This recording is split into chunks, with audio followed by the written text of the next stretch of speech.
تو یاد رکھو میرے دوستو، موجودہ سیاست ہر ایک کے بارے میں ممبر سے کہتا ہوں، ممبر سے میں ایک بات کہتا ہوں کہ موجودہ سیاست چاہے کوئی بھی پارٹی ہو، اب مسلمان کے لیے بھروسے کے قابل نہیں رہی، مسلمان کے لیے بھروسے کے قابل نہیں رہی۔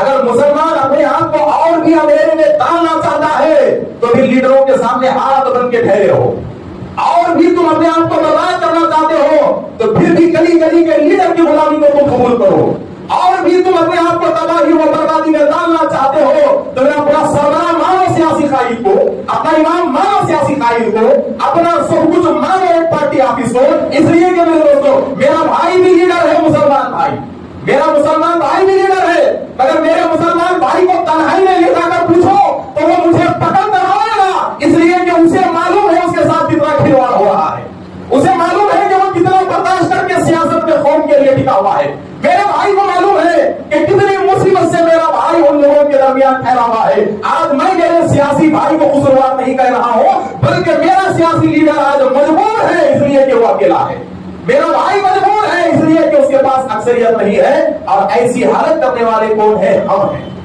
ہم ہیں۔ اس لیے کہ میرے دوستو، ہمارے پاس کوئی پلاننگ نہیں ہے، ہمارے پاس کوئی منصوبہ بندی نہیں ہے۔ یاد رکھو میرے دوستو، یہ وقف بل یہ صرف زمینوں اور جنگلات کی حد تک محدود ہونے والی نہیں ہے۔ ایک وقت ایسا آئے گا کہ مساجد کو بھی ثابت کرنے کی ضرورت آئے گی کہ یہ مسجد ہماری ہے، ہمارے گھروں کو بھی ثابت کرنے کی ضرورت آئے گی کہ یہ گھر ہمارا ہے، یہ گھر ہمارا ہے۔ اور آخرکار 2 سال کے بعد ایک جملہ کہا جائے گا۔ کیا جملہ کہا جائے گا؟ کہ اگر تمہاری مسجد کا 500 سال پرانا بھی ریکارڈ لے کر ٹھہر گئے تو ایک جملہ بڑے آسانی سے کہا جائے گا کہ 500 سال پہلے کس کی تھی؟